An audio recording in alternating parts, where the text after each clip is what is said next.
집에서 1남 3녀 중 막내로 태어난 전 참으로 많은 아픔과 사연들이 많은 유년 시절을 보냈습니다. 부모님의 결혼 3년 만에 첫 딸을 맞이하신 아버지는 유난히 큰언니를 좋아하셨고, 이대 독자로 태어난 오빠는 엄마가 금지옥역으로 키우시다 보니 제2의 연년생 작은언니랑 그리고 저는 당연히 찬밥 신세였습니다. 거기에다가 유독 아버지는 막내인 제가 아들로 태어나지 않는 것에 대해 늘 불만이셨고, 그런 가운데 목사님의 어릴 적 상처 말씀 중 불현듯 생각나던 요아기 때 기억이 상처와 분노를 먼저 배운 것 같은 사건이 생각났습니다. 형제가 많으면 막내들은 당연히 이제 모유를 못 먹는 불상사가 생기더라고요. 그래서인지 엄마의 빈젖이라도 물고 있어야 안심했던 엄마의 빈젖에 집착하고 울고 있으면 아버지는 그 꼴을 보기 싫어서 된장도 바르고 쓴보약을 발라 못 물게 했던 기억이 났습니다. 그 기억은 2~3살 아이가 분노장애를 갖기에는 충분했던 내면의 상처였던 것 같습니다. 거기에다가 이제 걸핏하면 딸이 없는 아버지 친구분께 저를 양로로 주시려고 하셨고, 멀쩡한 부모 두고 왜 보내냐고 늘 엄마와 다투시던 아버지가 정말 믿고 싫었습니다. 가끔 집에 오시면 전 아버지를 피해 숨기 바빴고 늘 불안에 떨었던 기억이 납니다. 그런 안 좋은 기억의 아버지는 잦은 바람과 폭력으로 항상 엄마를 힘들게 하셨고, 그럴 때마다 엄마는 너만 안 나왔다면 벌써 아버지와 헤어져 갔을 거라고 불안감으로 엄마를 한테 매달려 있는 저에게 흐느껴 우시며 하소연하던 말이 아직도 제게 증제갑니다.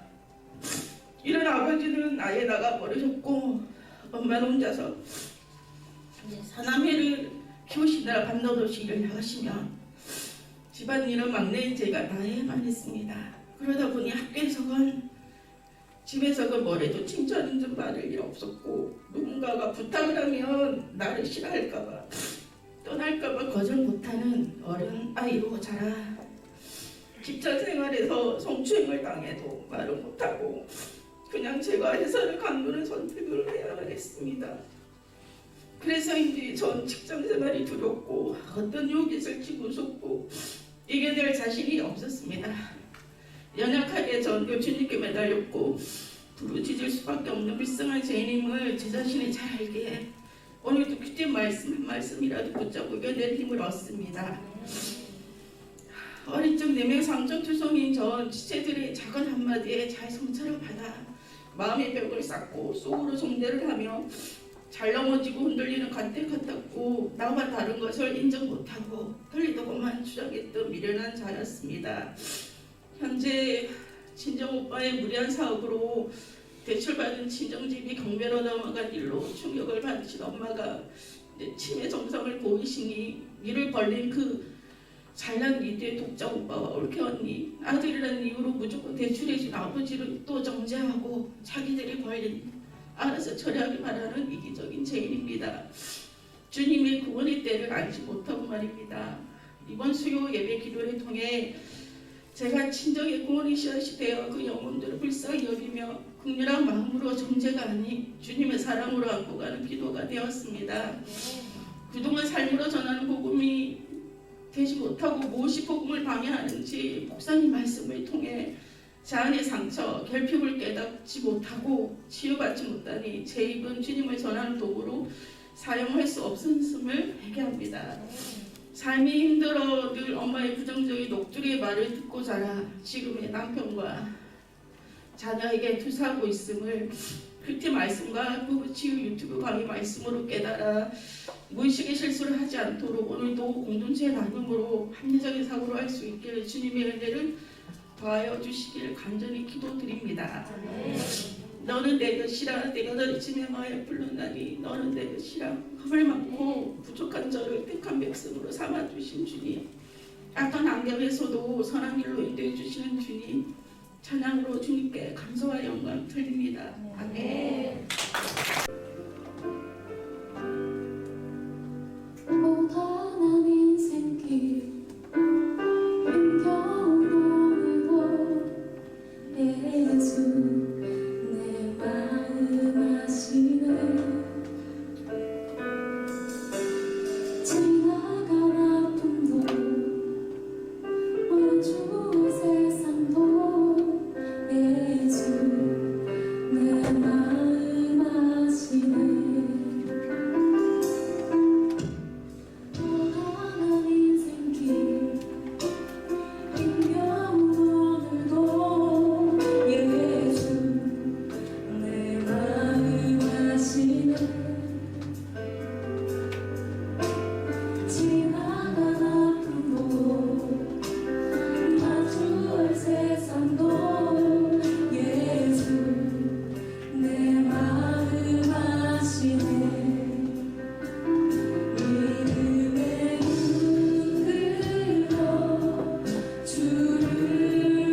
언제 고쳐지지요?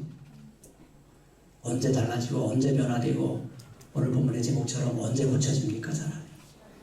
첫 번째는 영적으로는 하나님의 은혜를 받을 때, 하나님의 은혜를 받을 때에 달라집니다. 고쳐집니다. 그리고 변화됩니다. 사람으로부터는요, 하나님으로부터는 은혜를 받아야 되고 사람으로부터는 언제 고쳐지고 언제 달라지고 언제 치료되고 언제 변화됩니까? 사람한테는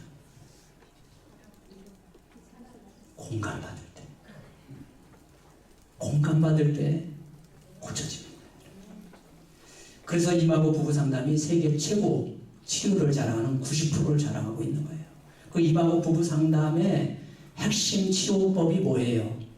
공감입니다. 공감. 반영, 인정, 가장 큰 단계의 대화, 공감이 공감. 공감받을 때 부부는 치료된다는 것을 우리는 알 수 있습니다. 여러분 잔소리 한번 해보세요. 공부해라. 아이들한테 한번 잔소리 해보세요. 공부 잘 해요? 그렇게 해서 1등한 사람 있나요? 잔소리로 안 돼요. 그래서 쟤한테 어떤 공감을 줄까? 이 지혜를 짜놔야 돼요. 공감받을 때 공부하게 되고 성적이 올라가게 되어 있어요. 남편 잔소리는 어떤가요? 이래라 저래라 여러분 옳고 그름을 따져서 잔소리해서 고친 남편이 그리 흔치 않습니다. 고쳐졌다면 고쳐진 척하는 거지 진짜 고쳐진 것은 아니라고 봐요. 공감받을 때 그때 고쳐지고 치유된다는 것입니다. 경북대에 박찬석이라는 총장님이 계셨대요. 옛날 총장님 박찬석 총장님 이야기를 제가 듣고 많은 공감을 받았는데요. 이분 아버지가 소장농이었답니다. 남의 땅을 빌려서 땅을 붙여먹는 그런 가난한 농부의 아들로 태어났어요. 그런데 이 청송인가 어디 시골에서 대구로 이 아들을 찬석이를 중학교 때 이제 대구에서 학교를 유학을 보낸 거죠, 말하자면. 시골 산골에 살다가. 근데 찬석이는 중학교 1학년 때 아버지의 그 교육 열애에 의해서 강제적으로 유학을 간 것이지 자기가 좋아서 간 게 아니야. 머리도 따라주지 않았대 자기가. 그 삶의 그 학습의 의욕이 떨어지니까 공부를 못하는 거예요. 공부를 포기하다시피 했는데 그의 성적이 여러분 반에서 68명 중에서 68등 했답니다. 자랑을 못한 거예요. 너무 못한 거죠. 이제 올라갈 것밖에 없는 거예요. 뒤에 아무도 없어요. 비전은 있어요. 꿈은 있어. 올라갈 것밖에 없어요. 그런데 너무 자기가 생각해봐도 이 성적표를 아버지한테 어떻게 갖다가 내미냐고 말이에요. 도저히 내밀 수가 없는 거예요. 그래서 자기가 이걸 이제 칼로 긁어내고 68명 중에서 1등으로 고쳤대요. 세게 놀았어요. 1등으로 고쳤대요. 여러분 이런 성적표 여러분 과거에 많이 받아보셨죠? 전 중학교 때 저는 이런 성적표를 많이 받았습니다. 고등학교 때는 그냥 노이로제 걸리고 신경쇠약 걸리고 식중독 걸리고 그래가지고 고등학교 때는 공부를 못했는데 중학교 때는 거의 이렇게 됐어요. 그래서 네 반이 있었는데 240명 중에서 1등, 2등 이렇게 3등 요 왔다 갔다 했어요. 여러분 잘 안 믿을 거야 아마. 그런데 박찬석이라는 사람은 1등으로 고쳐놨대요. 그래서 아버지가 성적표를 이제 보니까 너무 좀 기분이 좋잖아요. 1등 했으니까. 그보다 더 좋은 게 없어요. 그 방학 때 이제 찬석이가 방학 때 집에 왔는데 친척들이 찬석이는 얼마나 공부를 잘했느냐고 와서 막 물어보니까 이번에는 걔가 대충 했는데도 1등 했다는 것 같은데 이렇게 말을 흘린 거예요. 열심히 안 하고 뭐 그냥 하긴 했는데 1등 했다나며 이렇게 했다는 거예요. 그러니까 1등 했는데 한동 내야지 무슨 얘기냐고. 그러니까 찬석이 아버지가 그 집 재산 목록 1호인 돼지를 잡았답니다. 그 동네 사람들에게 1등 했다고 잔치를 베풀었대요. 찬석이는 이 사건을 경험하고 강으로 뛰어갔답니다. 죽을라 강물에 빠져 죽을라. 너무 충격을 받아가지고 이걸 어떻게 추스려야 될까? 이걸 어떻게 수습해야 될까 걱정이 돼가지고 그 사건이요 머리에서 지워지지 않는 거예요. 대구에 와서 다시 이제 공부를 하는데 머리에 지워지지 않아서 그때부터 내가 정말 공부를 해야 되겠구나. 그런 생각이 들어서 17년 만에 30대 초반에 교수가 되었답니다. 그리고 마지막 은퇴할 때는 총장으로 은퇴하게 되는 계기가 되었다는데, 이제 세월이 33년이 흘러가지고, 세월이 많이 흘렀어요. 33년이 흘러서 이제 찬석이라는 분도 아들을 낳았대요. 그래서 이제 시골집에 가서 그때 아버지가 정말 내가 1등으로 고친 걸 알고 있었는지 모르고 있었는지 그게 너무 궁금해서 분명히 아셨을 것 같은데 한번 확인차 물어보려고 아버지 앞에서, 아버지 그때 말이에요. 그때 그 제가 성적표를 받아들고 아버지한테 이렇게 보여드렸잖아요. 그 말을 꺼내려고 할 때 아버지가 그러시더라는 거예요. 얘야, 네 아들이 듣는다. 그만해라.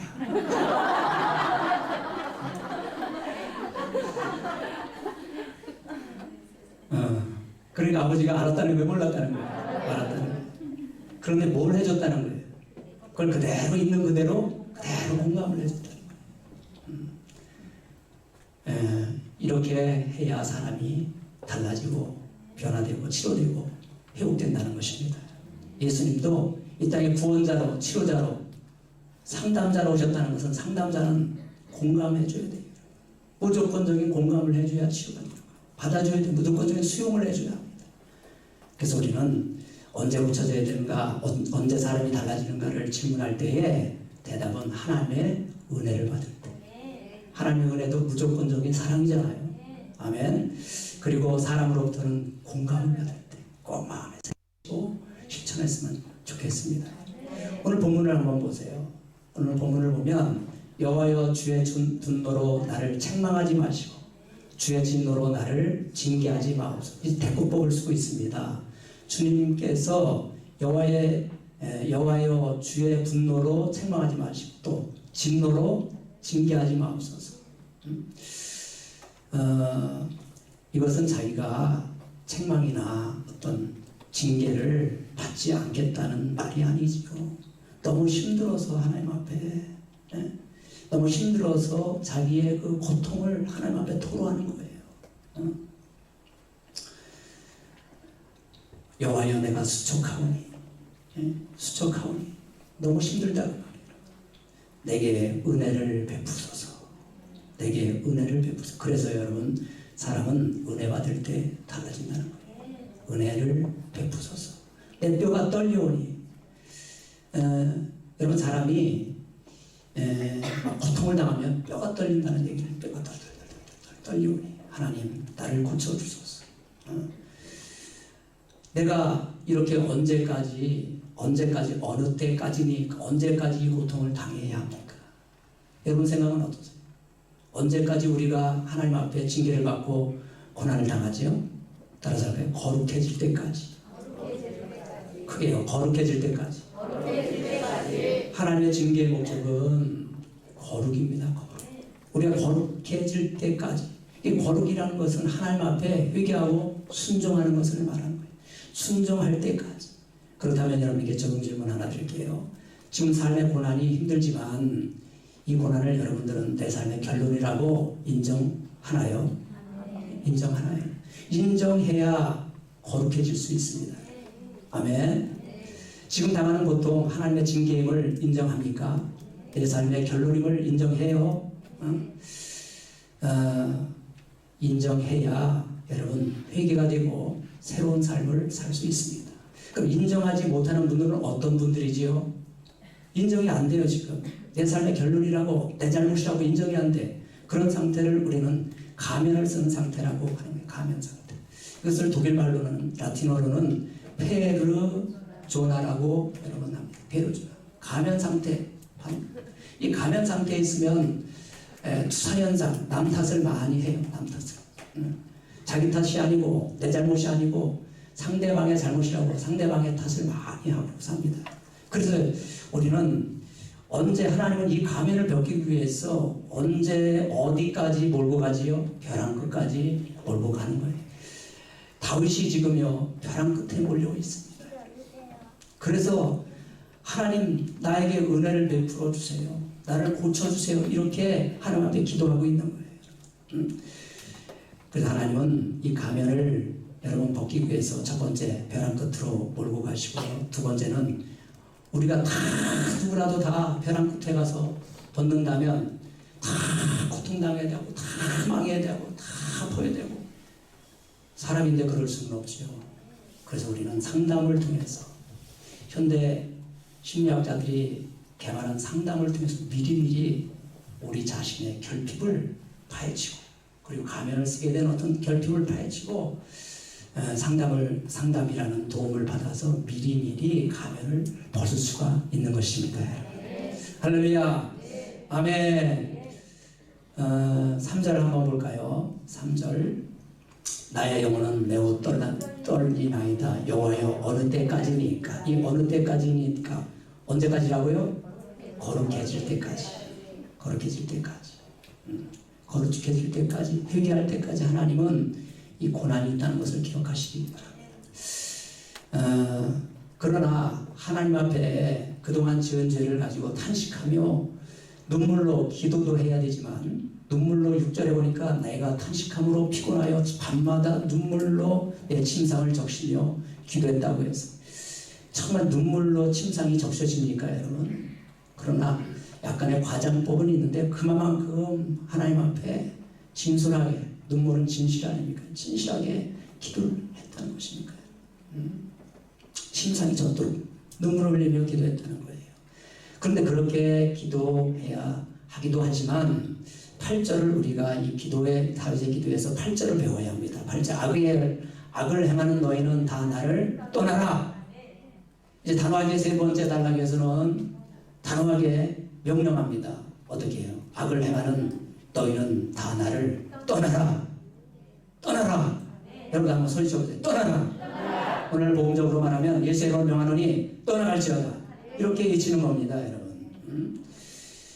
그러니까 지금 다윗을 쓰러뜨리고 나를 망하게 하는 배후 조종 세력이 있다는 거예요.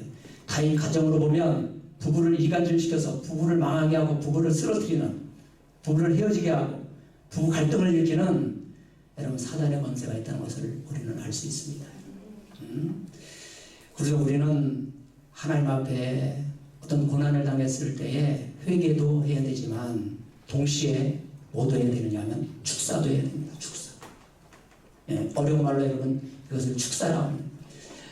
악한 권세를, 악의 세력을 이렇게 예수님으로 떠나라고 외치는 것이 축사예요. 축사. 귀신을 쫓는다 그 말이에요. 축사라는 말은 이 축사 기도도 해야 된다는 것입니다. 그러니까 다시 한번요.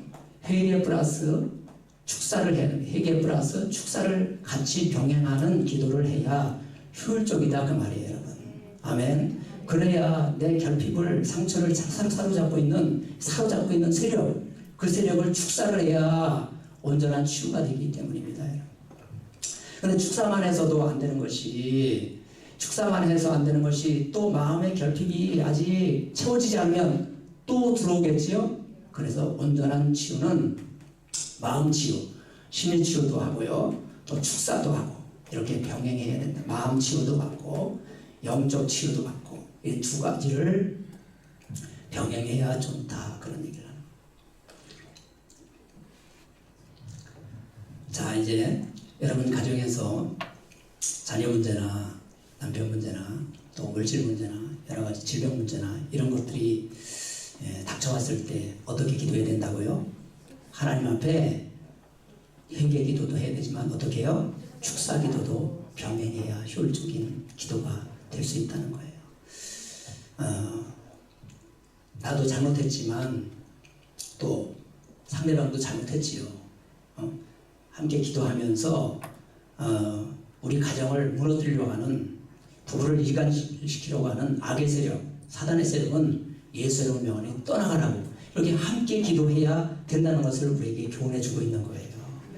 잘 아시겠죠? 그렇게 기도하시기 바랍니다. 그 기도의 법칙이에요. 법칙. 그게 우리는 심리적인 정서적인 문제만 나타나지 않습니다. 영적인 문제도 또 병행해서 나타나기 때문에 심리적인 치유, 정서적인, 영적인 치유도 병행해야 된다는 것입니다. 우리 찬양 한 장 하고 우리 말씀을 계속 들을까요? 우리에게 하나님께서 악의 세력을 물리칠 수 있는 하나님의 능력을 주신 것을 감사하는 마음으로 영광의 주님을 찬양하면서 이 찬양 한번 불러보겠습니다. 이 찬양 오래간만에 한번 불러보네요. 영광의 주님 찬양하세 모든 영광 능력 찬송 예수님께 둘셋넷 영광의 주님 찬양하세 주님의 영광 모두 함께 찬양하세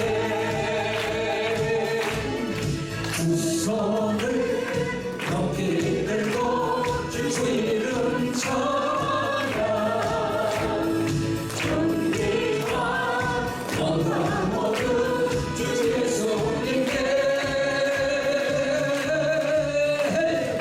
영광의 주님 찬양하세 죽으시고 부활하신 만왕의 왕 할렐루야. 여러분 다윗은 이스라엘 역대 왕 중에서 두 번째 왕입니다. 사울 다음에 다윗 왕이죠. 첫 번째 사울 왕 다음에 다윗 왕이 대를 이었는데요. 이스라엘 백성, 이스라엘 왕 중에서 가장 존경받는 왕 중에 한 사람이었습니다. 가장 태평성대를 누린 왕이었습니다. 그런데 이 다윗 왕가가 언제부터 이렇게 금이 가기 시작했을까요, 여러분? 언제부터 사단이 틈타기 시작했을까? 사단이 노리는 틈이 있어요. 틈이 있어요. 아무 틈이 없는 사람을 사단은 공격할 수가 없어요. 틈이 있어요. 틈. 사단이 먹고 사는 밥이 있다니까요. 그것을 노리기 시작했는데 드디어 틈이 보이기 시작했습니다. 언제지요? 법궤가 다윗 왕궁에 들어올 때에 다윗은 너무 좋아서 하나님을 모신 법궤가 너무 좋아서 춤을 추기 시작했습니다. 그런데 창가에서 문을 열고 그 모습을 보던 다윗의 본부인 미갈이라는 여인이 그 모습을 보고 왕비가 그 모습을 보고 비난하기 시작했습니다. 어떻게 왕이 돼가지고 채식머리 없이 저렇게 춤을 출 수가 있느냐라고 비난하기 시작했습니다. 다윗은 그 말을 듣고 마음이 상했어요. 요새 말로 삐쳤어요. 그때부터 갑박서기 시작했던 거예요. 미갈을 밀어낸 거예요. 본부인 미갈을 밀어낸 거예요. 그때 그 틈을 이용해서 누가 접근했을까요? 밧세바가 목욕하는 장면이 보이는 거예요. 그러니까 여러분, 불륜은 애도는 아무 틈이 없는데 이렇게 일어나지 않아요. 반드시 부부 갈등이라는 틈이 보일 때 사단이 그 틈을 노리고 들어오는 것 아니겠어요? 그래서 우리는 항상 부간의 갈등이 일어나지 않도록 조심해야 될 줄 믿습니다. 밧세바가 여러분 이 틈을 뚫고 들어왔는데 다윗이 여러분 이 밧세바의 여인을 범하고 간통하기 전에 제가 이번에 심리를 분석해 보니까 밧세바라는 여인은 자기 슈아의 자기 부하 장군 우리아라는 장군의 아내였습니다. 그러면 그때 수습을 해야 되는 거예요. 왜? 그건 아니잖아요. 여러분.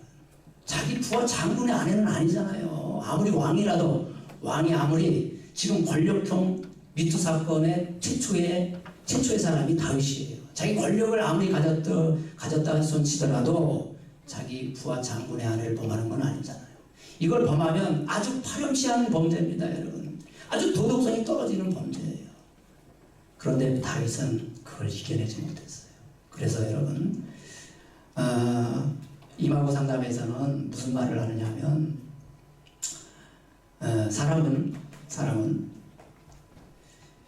무의식의 세계에서는 무의식은 도덕으로 움직이지 않고 심리적으로 움직입니다. 이런 말을 합니다. 무의식은 도덕으로 움직이지 않고 심리적으로 움직인다. 심리적인 어떤 결핍이 있으면 그 결핍을 채우기 위해서 자기도 모르게 움직인다. 이미 감동해버렸어. 정신 차리고 보니까. 이렇게 된다는 거예요. 그래서 여러분 어린 시절 우리 박미정 집사님도 간증을 했지만 어린 시절에 그 부모로부터 받은 결핍이 평생 우리의 발목을 잡는다. 찰스 웰이라는 사람은 우리가 가정을 떠나지만 가정은 결코 우리를 떠나지 않는다는 말을 했습니다. 가정이 우리를 떠나지 않아요. 평생 떠나지 않습니다. 결핍이 있는 사람들은 그 결핍을 여러분 평생 사단이 잡고 있어요. 평생 이용해 먹습니다. 울고 먹는다는 말이 맞는 말인가요? 울겨 먹어? 계속 울고 먹어. 그래서 여러분 이런 사건이 터졌는데 하나님은 이제 갈 때까지 간 다윗을 용서치 않으셨어요. 여기서 징계를 하셨고 여기서 징계하시고 분노하셨습니다. 진노하셨어요. 어떻게 진노하셨는가요? 그의 큰아들이 암논이라는 사람이 있는데 암논, 셋째 아들은 압살롬이라는 사람입니다. 압살롬. 큰아들이 암논, 이름도 아주 이상한 놈이에요. 암논. 또 한 사람은 셋째 아들 압살롬. 죽일 놈이 없죠. 암논이라는 첫째 아들이 압살롬의 이복동생 다말이라는 여동생을 간통하게 됩니다. 집안에 어떤 일이 일어나는지 한번 보세요. 다윗의 간통사건, 밧세바 간통사건으로 인하여 하나님이 징계하시는데 집안에 어떤 일이 일어나는지 한번 보세요. 현재의 고난을 여러분 우연히 생긴 일이다 이렇게 생각하시면 큰일 납니다. 크리스찬에게는 반드시 우연이라는 건 없어요. 하나님의 섭리와 뜻이 있을 뿐이에요. 하나님 여러분의 거룩을 위해서 하나님이 징계하신다 그 말이에요. 다말의 여인을 범해버리니까 압살롬이 가만히 있겠어요? 압살롬이 누굴 죽여요? 암논을 죽입니다. 형제끼리 이런 살인사건이 일어나게 되죠. 그리고 압살롬은 아버지 다윗을 쳐들어갑니다. 이건 뭐예요? 왕정 반란이라고 하나요? 반란을 이렇게 반란을 해요. 아버지를 공격해 아버지를. 자식이요.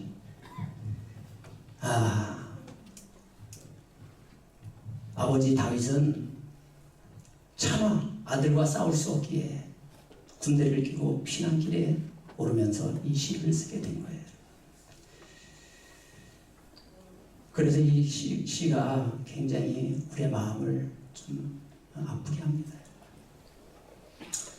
사랑하는 여러분, 우리에게도 이 다윗과 같은 이 무의식 중에 숨어있는 결핍이 있는가를 늘 하나님께 기도해야 됩니다. 어디에 숨어있는가? 내가 미처 생각하지 못한 결핍이 아직도 남아있는가? 이 결핍으로 인하여 나는 어떻게 움직이고 있는가? 어디에 집착하고 있는가? 어디에 빠져 있는가? 제가 늘 여러분에게 그리는 그림이 하나 있잖아요. 그게 그림이 뭐예요?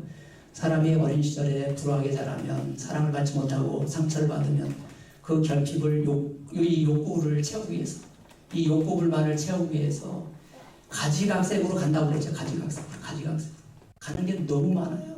어떤 사람은 일로 빠지고 술로 빠지고 도박으로 빠지고 게임으로 빠지고 컴퓨터에 빠지고 정말 운동에 빠지고 낚시에 빠지고 빠지는 게 너무 많아요. 특히 남자 그 상처가 너무 심해요. 오래 갑니다. 그래서 철들자 노방이라고 3살 버릇 8까지 간다는 얘기를 하잖아요. 그 마지막에 여자분들이 도저히 용서할 수 없는 애도 불륜까지 가는 거예요. 애도는 가벼운 증상을 말하는 거예요. 이거는 일시적으로 살짝 바람피는 걸 말하는 거예요. 불륜은요 깊게 빠지는 걸 말하는 거예요. 이 결핍이 큰 사람은 불륜으로 가는 거예요. 정서적인 결핍을 채우기 위해서. 그래서 여러분도 저도 다 심리적인 미성숙 상태를 경험하고 있습니다. 여기서 자유할 사람은 아무도 없어요, 여러분. 그래서 우리는 늘 깨어 기도해야 될 줄 믿습니다. 그리고 자, 우리는 이제 다윗 왕이 왜 이렇게 음란으로 무너질 수밖에 없었을까? 그 원인을 한번 찾아보고 마치도록 하겠습니다. 왜 다윗 왕은 이 음란으로 무너질 수밖에 없을까? 이게 가장 이 사람의 허물이에요. 허물, 단점이고 결핍이에요. 가장 큰 구멍입니다. 이것이. 학자들에 의하면 이 다윗은 어릴 때 상처가 많은 사람이라는 거예요. 지금까지 우리는 다윗의 그 공적, 공로, 그 훌륭한 점, 다윗은 믿음장이잖아요. 골리앗을 한 방에 쓰러뜨린 거예요. 그러니 얼마나 믿음이 좋은 사람이에요, 여러분. 그러나 그 믿음을 키우기까지 많은 생활을, 목동 생활하면서 하나님과 교제했어요. 믿음이 성장했어요. 그런데 그 목동 생활을 하는 동안에 다윗은 수많은 세월 동안에 외로웠을 것이다. 그런 생각이 듭니다.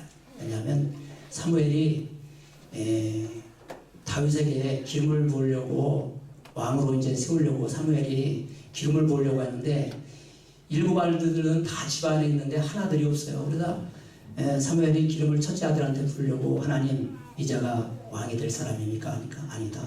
두 번째 아니다. 세 번째 아니다. 아니다. 아니다. 아니다. 다 아니래요. 그 사무엘이 이제 아버지 보고 아니 다 아닌데 또 아들 어디 있어요? 그러니까 아버지가 뭐라고 그랬다고 해요?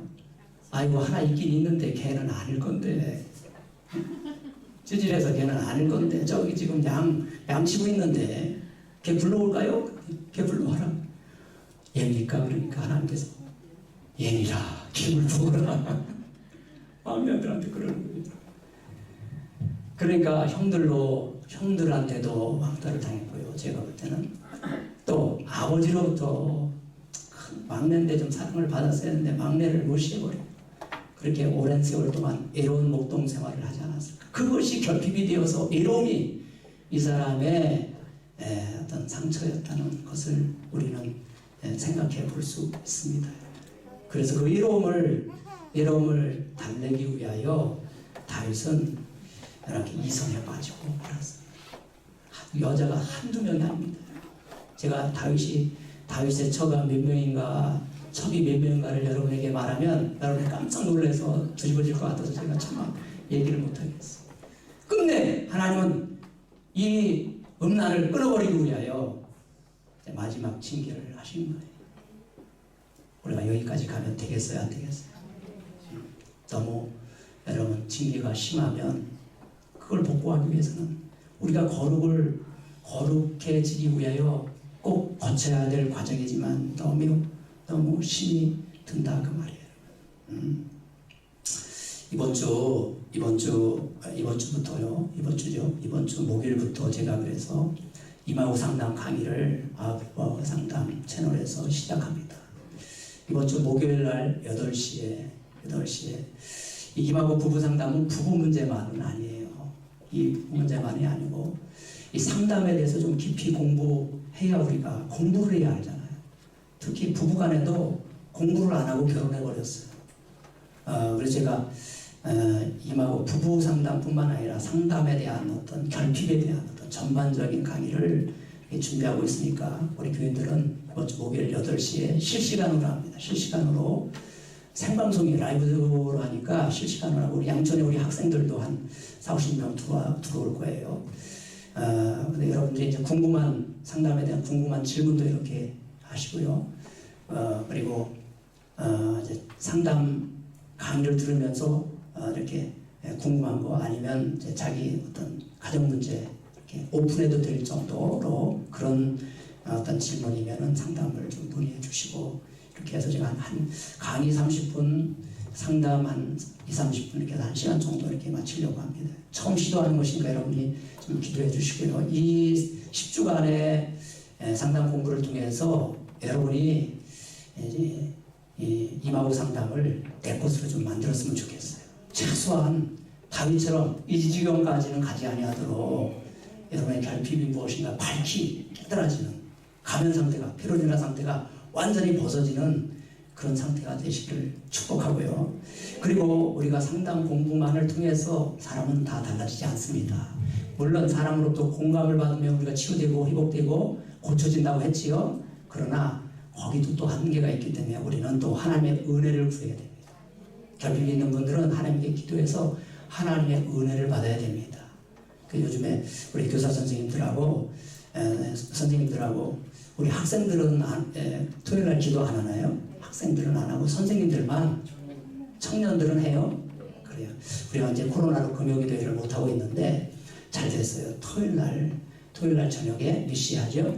7시 반에 우리 허 목사님이 이렇게 인도를 해서 토요일 날 저녁에 기도회 여러분들이 좀 나와서 은혜 받기를 위해서 기도하시고 코로나로 많이 좀 심적으로 많이 다운이 된 것 같은 생각도 있어요. 거리두기를 이렇게 다 지키면서 우리 중위층에 있는 두 분은 지금 거리두기를 유지하지 않고 있네요. 떨어뜨렸어요. 지금 1단계에서는 거리두기가 몇 미터예요?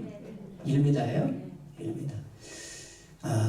그러면 여러분 거리두기를 확실히 하면서 찬양을 그냥 오자마자 그냥 음악 틀어놓고 기도하지 말고 우리 박 선생님하고 계획을 세워서 찬양도 하고 허 목사님이 기타 치면서 인도하면 되겠네. 그리고 반주 좀 누가 시키고 누가 피아노 칠 수 있는 피아노 치고 해서 좀 뜨겁게 이렇게 찬양하고 말씀도 잠깐 이렇게 한 10분 정도 하고 그 다음에 통성기도 이렇게 들어갈 수 있도록 그렇게 한번 준비해 주시기를 바랍니다. 기도하겠습니다. 하나님, 우리에게는 다윗처럼 아직도 나의 죄를 깨닫지 못하고 욕심이 무엇인지 교만이 무엇인지 알지 못하고 끊어내지 못하는 그래서 결국 돌이킬 수 없는 사고가 터진 것은 없습니까? 죄 불쌍히 여겨주시옵시고 오직 이 문제를 해결할 분은 하나님밖에 없음을 하나님 고백합니다. 내가 거룩해 줄 수 있다면 이 고난 하나님 감사히 받겠습니다. 나를 고쳐주시옵시고 속히 회복시켜 주시기를 원합니다. 그리고 나를 쓰러뜨리고 넘어뜨리는 우리 가정을 쓰러뜨리고 넘어뜨리는 사단의 권세, 악의 권세가 예수 이름으로 떠나가게 하여 주시옵소서. 애써 모아도 몸부림쳐도 아무 소용없음을 고백하면서 하나님 앞에 우리는 불쌍히 여겨달라고 다윗처럼 은혜를 부어달라고 특별히 하나님 이 부부간에 하나님 갈등을 겪고 있는 분들이 있다면 부부는 옳고 그름을 따지는 관계가 아니요 하나님 서로 정서적으로 결핍을 취해주라고 이마고짝으로 하나님께서 만나게 해주셨다는 이 사실을 고백할 수 있도록 도와주시옵시고 속히 부부 갈등이 사라지게 하여 주시옵소서. 눈물로 기도하니 하나님 은혜로 채워 주시옵소서. 예수님의 이름으로 감사 기도드리옵나이다.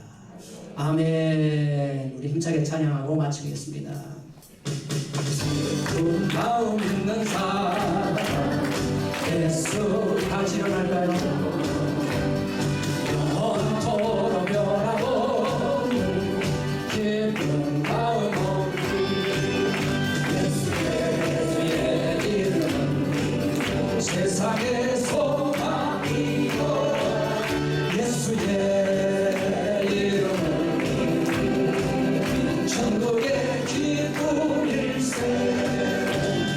거룩하신 힘차게 박수 치고 주여 내 맘에 사와라 빨간 시험 바라게 주께 기어들어라 예수의 이름은 남의 세상의 소망이요 예수의 이름은 천국의 기쁨일세. 준비하신 주님 우리 기쁨 노래 기쁨 내도다 주의 품에 안길 때에 기뻐 찬송 부르게 예수의 이름은 세상의 소망이요 예수의 이름은 천국의 기쁨일세.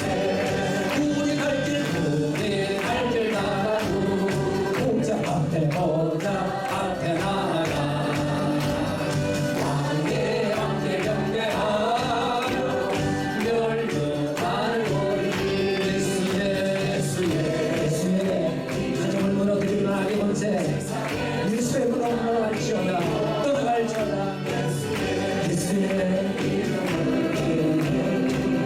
천국의 기쁨일세. 아멘.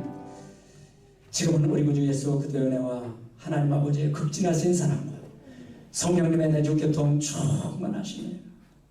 하나님 앞에 겸손히 예물 드리는 손길 위에